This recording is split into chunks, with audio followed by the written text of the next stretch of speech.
Bismillahirrahmanirrahim. Assalamualaikum warahmatullahi wabarakatuh. Perkenalkan, nama saya Dimas Nilfari dengan NIM 231091311014 dari program studi kedokteran program sarjana Fakultas Kedokteran dan Ilmu Kesehatan angkatan 2003. Alhamdulillahirrahmanirrahim. Di sini dalam kesempatan yang sangat berharga ini izinkan saya untuk menjelaskan sedikit banyaknya mengenai organ sensoris, kemudian nervus kranial, serta pathway baik itu secara sensorik maupun motorik. Kita langsung saja masuk ke materi pertama, yaitu organ sensoris. Organ sensoris adalah organ yang bertanggung jawab untuk mendeteksi rangsangan dari lingkungan luar dan dalam tubuh kita. Kemudian mengirimkan informasi ini ke sistem saraf pusat untuk diproses dan diinterpretasikan. Setiap organ, khususnya organ sensoris, dirancang khusus untuk mendeteksi jenis rangsangan tertentu, misalkan cahaya, suara, rasa, bau, dan sentuhan. 5 organ sensoris utama dalam tubuh manusia adalah mata, telinga, hidung, lidah, dan kulit. Organ-organ ini memungkinkan kita untuk memahami dunia di sekitar kita dan membuat keputusan berdasarkan informasi yang diterima dari lingkungan. Mata adalah organ sensoris utama yang bertanggung jawab untuk penglihatan. Proses penglihatan dimulai ketika cahaya memasuki mata melalui kornea, lapisan transparan yang melindungi bagian depan mata dan membantu memfokuskan cahaya ke dalam mata. Setelah melalui kornea, cahaya akan melewati pupil, lubang kecil di tengah iris atau bagian mata yang berwarna. Kemudian, yang dapat memperbesar atau memperkecil ukuran untuk mengatur jumlah cahaya yang masuk. Di belakang pupil terdapat lensa mata yang fleksibel dan dapat merubah bentuk untuk memfokuskan cahaya secara tepat pada retina. Jaringan saraf di bagian belakang mata retina mengandung 2 jenis sel fotoreseptor utama, yaitu sel batang dan sel kerucut. Sel batang sangat sensitif terhadap cahaya dan memungkinkan kita melihat dalam kondisi cahaya redup. Sementara sel kerucut memungkinkan kita melihat warna dan bekerja lebih baik dalam kondisi terang. Setelah cahaya diterima oleh sel-sel ini, mereka mengubah cahaya menjadi sinyal listrik yang kemudian diteruskan melalui nervus opticus ke otak, tepatnya ke korteks visual di globus occipital. Di korteks visual, sinyal-sinyal ini diproses. Kemudian, setelah diproses dan diinterpretasikan, sehingga kita dapat memahami apa yang kita lihat. Berikutnya, telinga adalah organ sensoris yang bertanggung jawab untuk mendeteksi suara dan menjaga keseimbangan tubuh. Struktur telinga terbagi menjadi 3 bagian: telinga luar, tengah, dan dalam. Telinga luar terdiri dari auricula, yaitu bagian luar telinga yang terlihat, dan saluran telinga. Auricula berfungsi untuk menangkap gelombang suara dan mengarahkan gelombang tersebut melalui saluran telinga menuju membran timpani atau gendang telinga. Ketika gelombang suara mengenai membran timpani, getaran dihasilkan dan diteruskan melalui 3 tulang kecil di telinga tengah yang dikenal sebagai ossicle.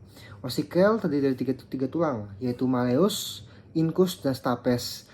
Ketiga tulang ini memperkuat getaran suara dan mengirimkannya ke telinga dalam, khususnya ke koklea, sebuah struktur berbentuk spiral yang berisi cairan. Di dalam koklea terdapat ribuan sel rambut kecil yang berfungsi mengubah getaran suara menjadi sinyal saraf. Sinyal ini kemudian dikirimkan melalui nervus vestibulocochlearis ke otak untuk diproses di korteks pendengaran. Selain itu, telinga dalam juga berperan penting dalam menjaga keseimbangan melalui saluran semisirkular, struktur yang mendeteksi perubahan posisi kepala dan tubuh dalam ruang. Kulit, organ sensoris terbesar di dalam tubuh kita. Siapa sih yang gak punya kulit? Ibaratnya Tuhan menciptakan manusia itu dengan kulit, dan kulit itu fungsinya banyak. Salah satunya adalah sebagai organ sensoris. Kulit adalah organ sensoris terbesar di tubuh kita, memiliki berbagai reseptor yang bertanggung jawab untuk mendeteksi rangsangan mekanis, termal, dan kimia. Mekanoreseptor di kulit merespons sentuhan dan tekanan, memungkinkan kita merasakan permukaan objek atau kontak dengan lingkungan. Mekanoreseptor seperti corpuscle Meissner dan corpuscle Pacini terletak di lapisan kulit yang berbeda dan memiliki sensitivitas terhadap jenis sentuhan yang berbeda pula. Termoreseptor ialah suatu reseptor yang mendeteksi perubahan suhu, memungkinkan kita merasakan panas dan dingin. Nociceptor adalah jenis reseptor di kulit yang mendeteksi rangsangan yang dapat menyebabkan rasa sakit, seperti luka atau paparan suhu ekstrim. Semua sinyal dari reseptor-reseptor ini akan dikirim ke sistem saraf pusat melalui saraf perifer, kemudian diteruskan ke medula spinalis, dan akhirnya mencapai korteks somatosensorik di otak. di mana sensasi tersebut diinterpretasikan. Jadi bagaimana cara kita merasakan sebuah sakit, bagaimana cara kita merespon suatu sentuhan, tekanan ataupun tusukan itu tergantung pathway atau jalan yang mungkin akan kita bahas selanjutnya. Lidah adalah organ sensoris yang bertanggung jawab untuk mendeteksi rasa. Coba, mungkin kita mengenali beberapa rasa ya, misalnya kayak rasa manis, asin, umami, dan sebagainya. Nah, setiap rasa itu dia dideteksi oleh struktur yang berbeda pula. Jadi nggak semua struktur tuh mendeteksi rasa yang sama, karena namanya juga beda kan. Ibaratnya biar tidak ada misinterpretasi di otak yang memang bertugas untuk menginterpretasikan rasa dari apa yang kita rasakan. Oke, permukaan lidah itu ditutupi oleh papila yang mengandung taste bud atau kuncup pengencap. Struktur mikroskopis yang mampu mendeteksi 5 rasa dasar seperti manis, asin, asam, pahit, dan umami. Kuncup pengencap ini terhubung dengan nervus sensoris yang membawa informasi rasa ke otak, yaitu nervus facialis dan nervus glossopharyngeus. Adalah dua saraf utama yang mengirimkan sinyal rasa dari lidah ke otak. For your information, nervus facialis itu fungsinya untuk mendeteksi rasa manis, sedangkan nervus glossopharyngeus itu fungsinya untuk mendeteksi rasa asin. Jadi ketika misalkan nih kita ketemu saudara atau penderita atau orang lah ibaratnya, ketika dia tidak mampu merasakan rasa manis, maka otomatis terjadi kerusakan pada nervus facialis. Nah, begitu pula jika seseorang tidak bisa merasakan rasa asin, maka bisa kita curigai bahwa nervus glossopharyngeus itu mengalami kerusakan atau ruptur. Nah, informasi yang didapat dari kedua nervus ini akan diproses di cortex gustatory yang terletak di lobus parieotak, memungkinkan kita merasakan dan mengidentifikasi berbagai rasa. Terakhir, ada hidung. Hidung adalah organ sensoris yang bertanggung jawab untuk mendeteksi bau. Proses penciuman dimulai ketika molekul bau dari udara masuk ke hidung dan mencapai epitel olfaktori. Jaringan di bagian atas rongga hidung yang mengandung reseptor olfaktori. Reseptor ini mendeteksi molekul bau dan mengirimkan sinyal ke bulb olfaktori, yang merupakan bagian dari otak yang mengolah informasi penciuman. Dari bulb olfaktori, sinyal dikirimkan ke berbagai area otak, termasuk korteks olfaktori, amigdala, dan hipokampus, yang terlibat dalam pemrosesan emosi dan memori yang terkait dengan bau. Nah, mungkin teman-teman masih asing ya, kayak mendengar apa itu lobus, apa itu otak, apa dan sebagainya. Jadi kita tahu bahwa otak itu memiliki fungsi yang sangat banyak, sehingga perlu rasanya untuk memisahkan bagian-bagian otak agar fokus untuk mengendalikan fungsinya masing-masing. Nah, kalau misalkan di kehidupan nyata itu kita punya kelas kan. Nah, jadi ibaratnya misalkan di kelas A, B, C. Kelas A itu tugasnya untuk membersihkan halaman, atau enggak kelas B tugasnya untuk berjualan dan sebagainya. Nah, jadi kelas-kelas itu kita ibaratkan sebuah kompartemen, atau dalam bahasa anatominya adalah lobus. Nah, di otak itu ada, secara umum ada 6 lobus. Yang pertama, lobus frontalis. Kedua, lobus parietalis. Kemudian ketiga, lobus temporalis. Keempat, ada lobus occipital. Nah, kemudian dua lobus lain itu berada di bagian medial, di mana kita harus membuka terlebih dahulu, ibaratnya kita harus potong terlebih dahulu otak agar bisa menemukan dua lobus yang tersisa, yaitu ada lobus limbicus dan juga lobus medianus. Nah, karena sudah membahas ibaratnya kilas pandang dari lobus-lobus atau bagian-bagian dari otak, maka kita juga membahas nervus cranial. Itu sebuah nervus yang berjumlah 12, sedikit ya, tapi itu fungsinya sangat fundamental dan mendasar bagi seorang manusia sehat. Oke, kita bahas saja ya. Nervus cranial adalah 12 pasang saraf yang keluar langsung dari otak dan otak kecil. bukan dari medulla spinalis seperti kebanyakan saraf lainnya. Nervus cranial memainkan peran penting dalam menghubungkan organ sensoris dan otot-otot kepala serta leher dengan sistem saraf pusat. Beberapa nervus cranial murni bersifat sensoris, beberapa motorik, dan lainnya campuran, yang berarti mereka memiliki fungsi sensoris dan motorik sekaligus. Kita ke nervus yang pertama, ada nervus olfactory atau nervus olfactorius. Adalah saraf pertama dari 12 saraf kranial dan bertanggung jawab untuk penciuman. Nervus olfactorius ini memulai perjalanan dari epitel olfaktori di hidung dan mengirimkan sinyal ke bulb olfaktori dan korteks olfaktori, tempat pemrosesan bau terjadi. Ini adalah satu-satunya nervus kranial yang terhubung langsung ke korteks tanpa melewati talamus. Yang kedua, ada nervus opticus. Adalah saraf yang bertanggung jawab untuk penglihatan. Saraf ini membawa sinyal dari retina mata ke otak, khususnya ke korteks visual di lobus occipital. Nervus opticus mengirimkan informasi visual berupa sinyal listrik yang dihasilkan oleh sel batang dan kerucut di retina, memungkinkan untuk proses cahaya, warna, dan gerakan. Yang ketiga, ada nervus oculomotorius. Kemudian ada juga yang keempat, nervus trochlearis, dan kelima ada saya ulangin. Jadi yang ketiga itu ada nervus oculomotorius.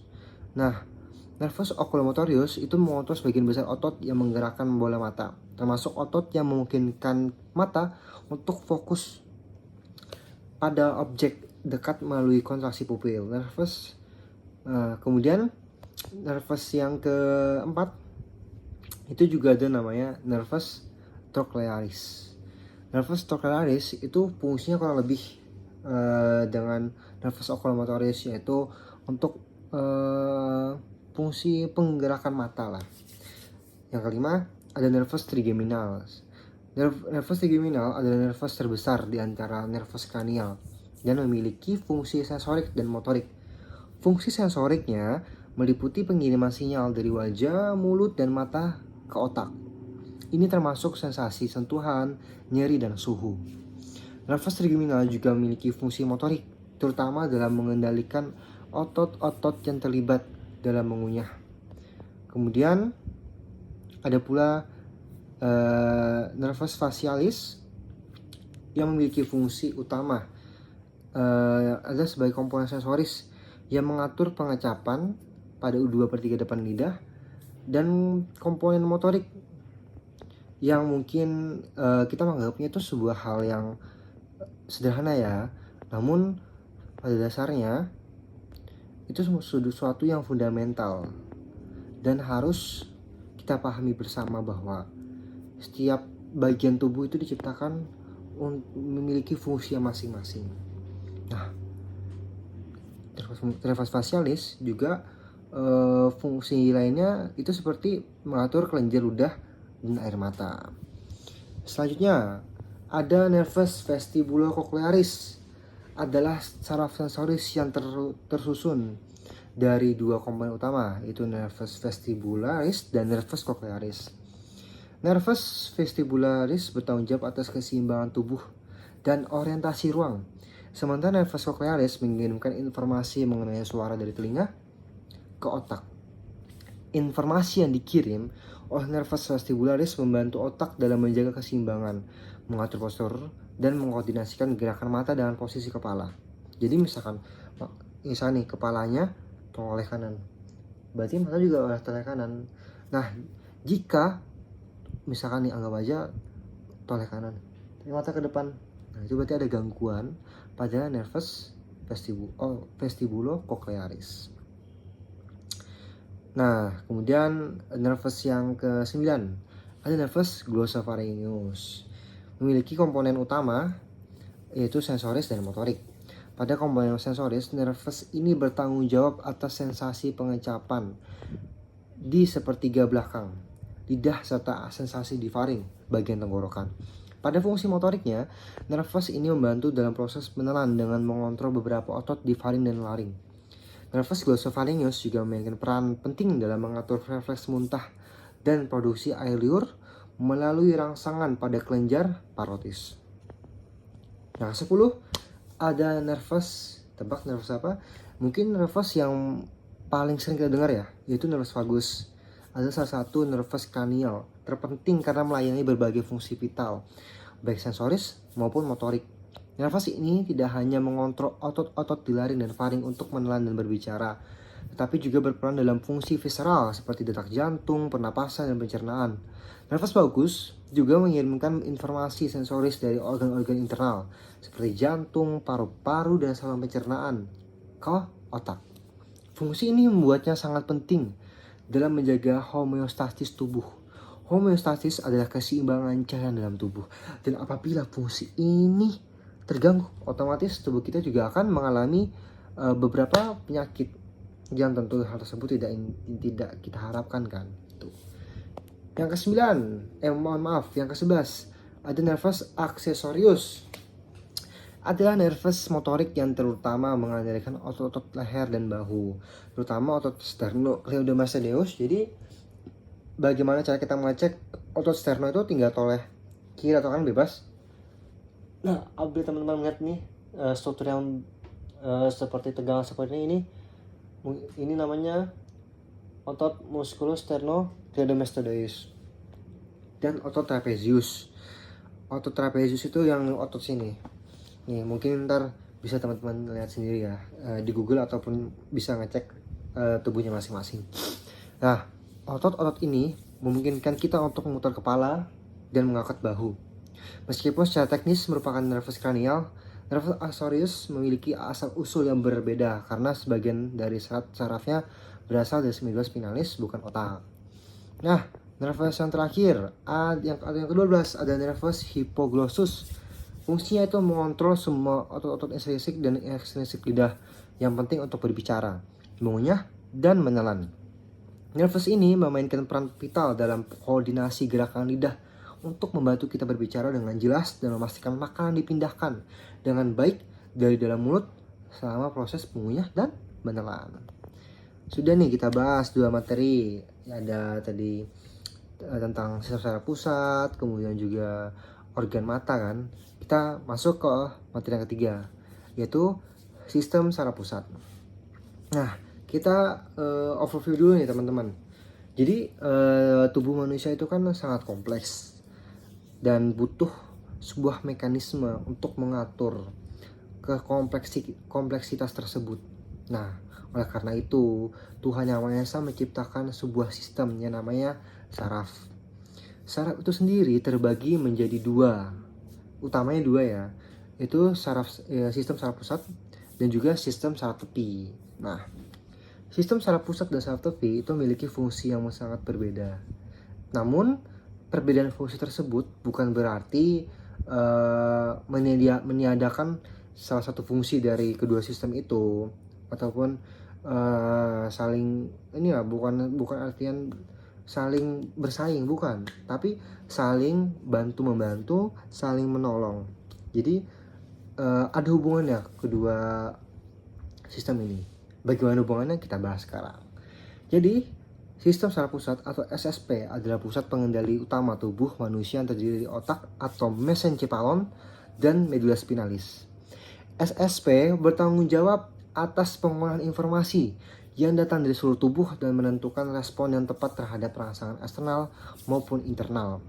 Sistem ini memungkinkan kita untuk berpikir, merasakan, bergerak, dan mempertahankan fungsi-fungsi vital seperti pernapasan dan detak jantung. Otak atau mesencephalon adalah organ yang paling kompleks dalam tubuh manusia. Terdiri dari miliaran neuron yang saling terhubung dalam jaringan yang sangat terorganisir. Otak terbagi menjadi beberapa bagian, masing-masing dengan fungsi yang berbeda namun saling terkait. Nah, apa aja? Misalkan, contoh, korteks cerebral atau lapisan luar otak adalah area yang paling terlibat dalam fungsi-fungsi kognitif tingkat tinggi seperti pemikiran, ingatan, pengambilan keputusan, dan pergerakan sukarela.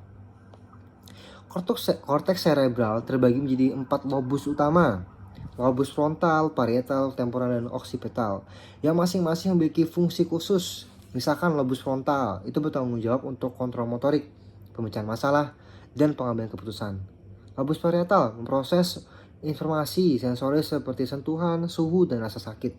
Lobus parietal memproses lobus temporal mengolah informasi pendengaran dan berperan dalam membentuk memori. Dan yang keempat ada lobus occipital berfungsi memproses informasi visual yang diterima dari mata. Di bawah korteks cerebral terdapat struktur subkortikal seperti talamus, hipotalamus, dan sistem limbik. Talamus bertindak sebagai pusat relay utama untuk semua informasi sensorik kecuali penciuman sebelum dikirim ke korteks untuk diproses lebih lanjut. Hipotalamus mengatur banyak fungsi otonom seperti suhu tubuh, rasa lapar, haus, dan siklus tidur. Hipotalamus juga mengontrol kelenjar pituitari yang mengatur produksi hormon di seluruh tubuh. Nah, sistem limbik adalah kumpulan struktur yang terlibat dalam pengaturan emosi, motivasi, dan memori. Salah satu bagian paling penting dari sistem limbik adalah amigdala, yang berperan dalam pemrosesan emosi seperti takut dan marah. Hipokampus, bagian lain dari sistem limbik, sangat penting untuk pembentukan memori jangka panjang. Sistem limbik bekerja sama dengan korteks cerebral untuk mengintegrasikan pengalaman emosional dengan pemikiran rasional. Di bagian belakang otak terdapat cerebellum atau otak kecil yang bertanggung jawab atas koordinasi gerakan, keseimbangan, dan kontrol otot halus. Cerebellum memastikan bahwa gerakan tubuh berjalan mulus dan terkoordinasi, terutama dalam aktivitas yang memerlukan kecepatan, ketepatan seperti menulis atau berbicara. Meskipun cerebellum tidak terlibat langsung dalam gerakan sukarela, ia memainkan peran penting dalam memastikan gerakan-gerakan ini dilakukan dengan presisi dan keseimbangan. Kemudian ada batang otak.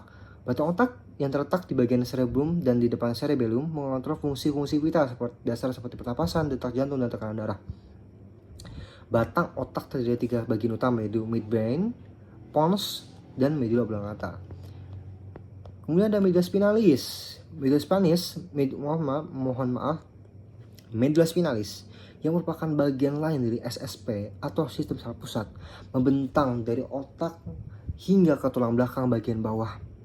Medulla spinalis berfungsi sebagai jalur komunikasi antara otak dan seluruh tubuh manusia, mengirimkan sinyal motorik dari otak ke otot dan membawa sinyal sensoris dari tubuh ke otak. Selain sebagai jalur untuk sinyal motorik dan sensorik, medulla spinalis juga bertindak seperti pusat refleks. Refleks seperti menarik tangan dari sumber panas. Misalkan nih teman-teman lagi minum teh, tapi lupa kalau tehnya itu panas, pegangan, nah panas kan, langsung ambil.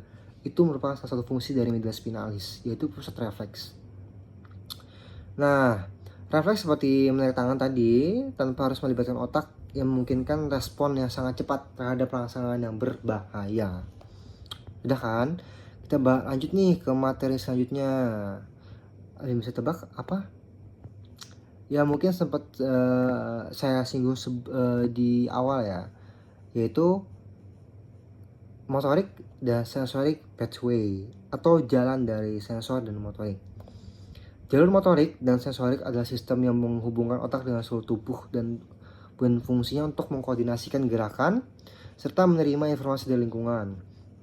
Jalur ini memungkinkan kita untuk melakukan gerakan sukarela dan merespon rangsangan sensoris. Jalur motorik bertanggung jawab untuk mengirimkan sinyal dari otak ke otot-otot tubuh untuk menghasilkan gerakan.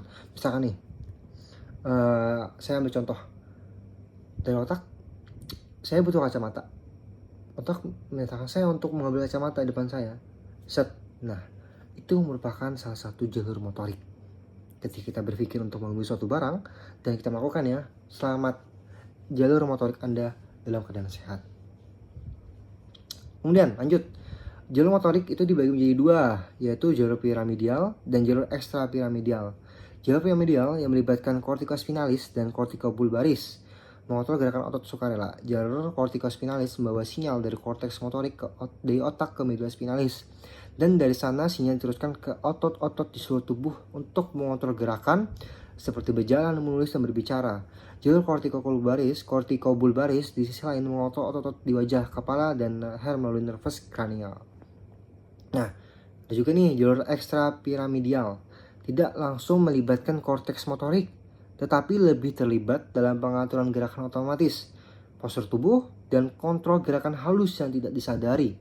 Jalur ini membantu mengkoordinasikan gerakan motorik dengan otak kecil dan struktur subkortikal lainnya yang memastikan gerakan halus dan terkoordinasi. Gangguan pada jalur ekstrapiramidal dapat menyebabkan kondisi seperti Parkinson, Huntington, dan mempengaruhi kontrol motorik halus dan postur. Sudah kan motorik, kita bahas lagi jalur sensorik.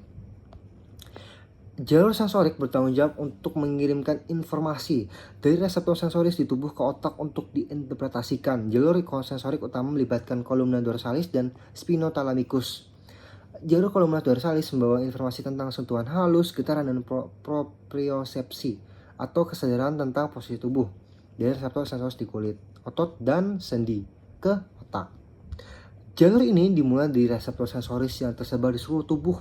Kemudian sinyalnya ditransmisikan melalui saraf perifer menuju medula spinalis. Dari medula spinalis, sinyal tersebut diteruskan ke medula oblongata, di mana ia berpindah ke sisi berlawanan dari tubuh, disebut sebagai dekusatio atau penyilangan. Sebelum akhirnya mencapai talamus. Talamus berfungsi sebagai pusat penghubung yang mengarahkan informasi sensoris ke korteks somatosensorik. Nah, korteks somatosensorik sempat saya singgung sebelumnya, itu letaknya di lobus parietal otak. Disinilah informasi tersebut diproses, kemudian diinterpretasikan, sehingga kita dapat merasakan berbagai rangsangan seperti sentuhan atau tekanan. Kemudian ada juga jalur spinothalamikus, yang mana bertanggung jawab untuk membawa informasi mengenai rasa sakit, suhu, dan sentuhan kasar. Jalur ini dimulai dari nociceptor atau termoreseptor di kulit yang mendeteksi perubahan suhu atau rangsangan nyeri. Sinyal ini kemudian dibawa ke medula spinalis, di mana ia langsung berpindah ke sisi berlawanan atau dekusatio sebelum masuk ke talamus dan korteks somatosensorik. Jalur spinothalamikus berperan penting dalam deteksi dan respon cepat terhadap stimulus berbahaya seperti saat kita menarik tangan secara refleks ketika menyentuh benda panas. Proses ini memastikan bahwa kita dapat merespon rangsangan sensorik dan membuat penyesuaian motorik yang diperlukan untuk berinteraksi dengan lingkungan secara tepat, misalnya saat kita menyentuh benda yang tajam atau panas. Jalur sensoris segera mengirimkan sinyal ke otak untuk menilai situasi dan mengirimkan perintah motorik untuk menarik tangan. Jadi kalau misalnya panas tarik tangan itu jalur sensoris juga. Pada saat yang sama, otak menciptakan ingatan sensoris tentang pengalaman ini yang membantu kita menghindari situasi yang serupa di masa depan. Jadi misalkan kita udah pernah megang nih, misalkan kita nggak tahu nih awalnya gelas teh ini panas, tapi ketika kita sudah memegang, panas nih. Nah, jalur ini sensorik itu akan menanamkan di otak, oh ini panas. Jadi dalam jangka waktu beberapa waktu ke depan atau selanjutnya kita nggak sembarangan lagi megang gitu. Itu juga merupakan salah satu jalur untuk perlindungan diri itu manusia. Nah, kemudian kalau kita udah bahas fungsi dan juga struktur secara umum, kurang lengkap kalau kita nggak bahas tentang gangguan, yaitu gangguan pada sistem saraf pusat dan jalur motorik sensorik. Salah satu gangguan yang umum pada jalur motorik adalah stroke. Nah, siapa coba yang nggak tahu stroke? Yaitu kondisi di mana suplai darah ke bagian otak terganggu, biasanya disebabkan oleh penyumbatan atau pecahnya pembuluh darah. Jika area otak yang terkena mengontrol fungsi motorik, ini dapat menyebabkan kelumpuhan pada salah satu sisi tubuh atau hemiplegia yang berlawanan dengan lokasi cedera di otak. Stroke juga dapat mengaruhi jalur sensorik, menyebabkan hilangnya sensasi di sisi tubuh yang terkena. Kemudian ada juga penyakit degeneratif seperti Parkinson dan Huntington, terutama mempengaruhi jalur ekstrapiramidal yang mengontrol gerakan halus dan koordinasi. Parkinson adalah penyakit yang disebabkan oleh degenerasi neuron di substansia nigra, bagian dari otak yang menghasilkan dopamin, neurotransmitter yang diperlukan untuk kontrol gerakan yang tepat. Gejala utama Parkinson meliputi tremor, kekakuan otot, dan lambatnya gerakan atau bradykinesia. Huntington di sisi lain adalah gangguan genetik yang memengaruhi neuron di ganglia basalis, bagian dari otak yang berperan dalam mengatur pergerakan dan kontrol motorik. Gejala umum Huntington adalah gerakan-gerakan tidak terkendali yang disebut chorea. Gangguan lain yang memengaruhi jalur motorik adalah amyotrophic lateral sclerosis atau ALS atau penyakit Lou Gehrig yang melibatkan degenerasi progresif neuron motorik di otak dan medula spinalis. ALS menyebabkan kelemahan otot yang berkembang menjadi kelumpuhan otot total sementara fungsi kognitif biasanya tetap utuh. Ini adalah penyakit fatal yang memengaruhi kemampuan individu untuk bergerak, berbicara, menelan, dan akhirnya bernapas. Nah, mungkin atas apa yang saya telah jabarkan, tentu kita butuh yang namanya kesimpulan. Jadi kesimpulannya, sistem saraf manusia dengan semua komponen sensoris, motorik, dan pusatnya merupakan jaringan kompleks yang memungkinkan kita untuk merespon dan berinteraksi dengan lingkungan kita.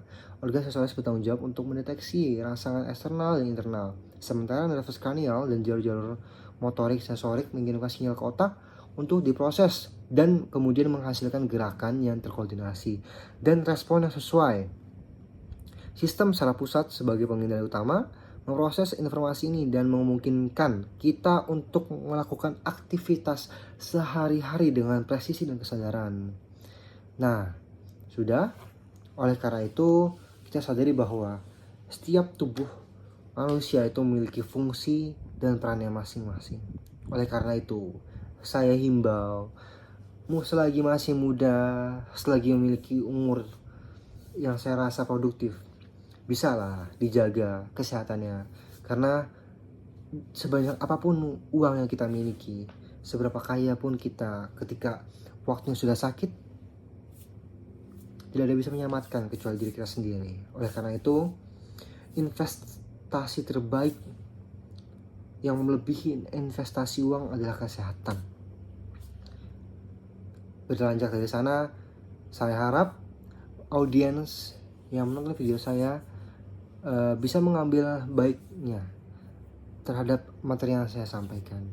Dan jika dalam penyampaian yang telah saya lakukan sebelumnya, saya mengucapkan sebuah kata-kata yang menyinggung ataupun kata-kata yang kurang berkenan di hati audiens, saya mau minta maaf sebesar-besarnya. Demikian, saya ucapkan terima kasih banyak. Selamat pagi, siang, malam untuk audiens saya tercinta. Saya pamit undur diri. Assalamualaikum warahmatullahi wabarakatuh. Salam Dimas Langgivari.